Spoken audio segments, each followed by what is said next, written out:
Imagine being given a drug without your knowledge, then being observed as your sense of reality dissolves.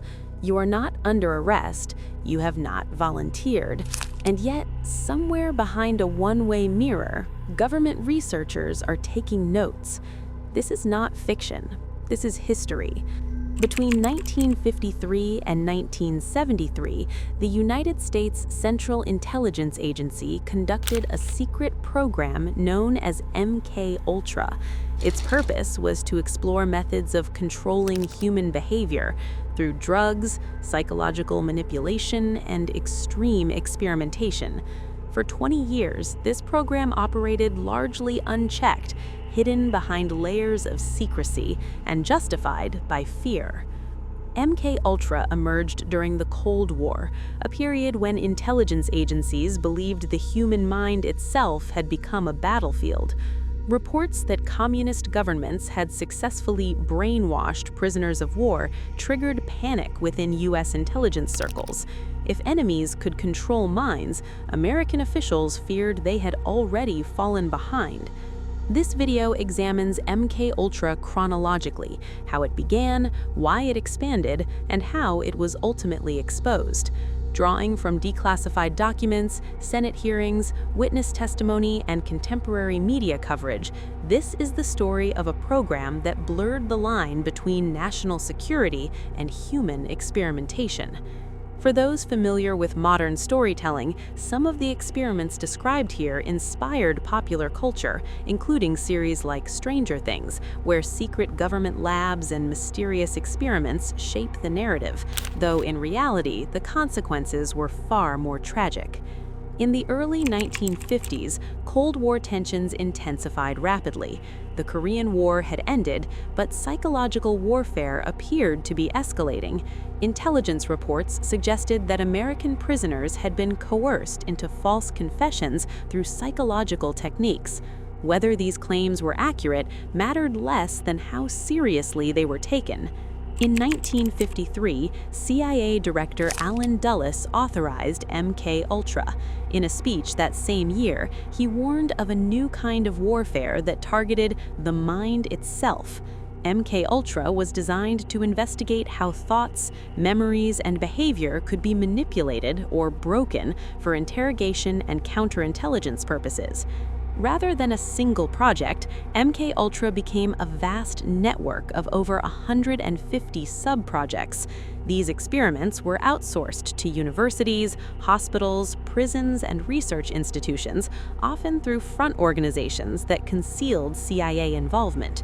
In many cases, even the researchers themselves were unaware of who was funding their work. One of the most central tools of MKUltra was LSD, a powerful hallucinogen that was still largely experimental. The CIA believed it could loosen inhibitions, disrupt memory, or make subjects more suggestible. LSD was administered to soldiers, psychiatric patients, prisoners, and civilians, frequently without informed consent. Former CIA scientist Sidney Gottlieb, who managed much of the program, viewed experimentation as a process of trial and error. Doses varied widely. Some subjects were given LSD repeatedly over long periods. The effects were unpredictable, and long-term consequences were rarely studied.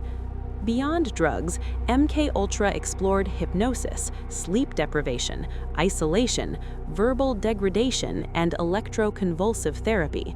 Some experiments aimed to erase memories, others attempted to implant new ones.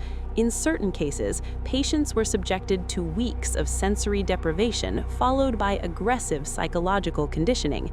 The scenarios bear a resemblance to fictionalized depictions, such as the Hawkins lab in Stranger Things, where secret government labs and mysterious experiments shape the narrative, though in reality, the consequences were far more tragic.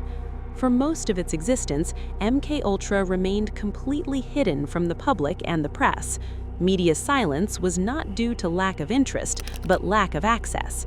Classified records, secrecy laws, and institutional denial made investigation nearly impossible. That changed in the 1970s. Following the Watergate scandal, journalists and lawmakers began scrutinizing intelligence agencies. The Church Committee uncovered evidence of MKUltra, forcing the CIA to admit its existence. However, in 1973, most MKUltra files had already been destroyed on orders of CIA Director Richard Helms. What survived were fragments, financial records, misplaced documents, and witness testimony. Senate hearings in 1975 and 1977 revealed a program that had operated with minimal oversight. Media coverage transformed MKUltra from rumor into verified fact, shocking the public and redefining trust in government institutions. Interestingly, the lingering fascination with MKUltra, from witness testimonies to lost records, inspired much of the creative depiction of secret labs in popular media. Stranger Things, for example, takes its fictional upside-down and secret government experiments directly from publicized MKUltra lore, though the series amplifies the supernatural element. When MKUltra officially ended, its damage could not be undone. Many victims never received acknowledgement, let alone compensation. The full scope of the program remains unknown, sealed behind destroyed records and fading memories. In response, new regulations governing human experimentation were introduced, and intelligence oversight was expanded. Yet, accountability was limited. Few individuals faced consequences, and official apologies were rare and restrained. Over time, MKUltra entered popular culture, often exaggerated or fictionalized. Media portrayals sometimes obscured the reality. This was not a failed attempt at mind control, but a successful example of how secrecy can override ethics. Series like Stranger Things reflect the cultural memory of these abuses, fictionalized but rooted in a real and disturbing history. Today, MKUltra stands as a warning, not about mind control, but about power without transparency. Its history reminds us that fear can justify extraordinary actions, and that without oversight, even democratic institutions can cross dangerous lines. MKUltra is not just a story from the past, it is a lesson that continues to echo in history, in law, and in the stories we tell to make sense of the unimaginable.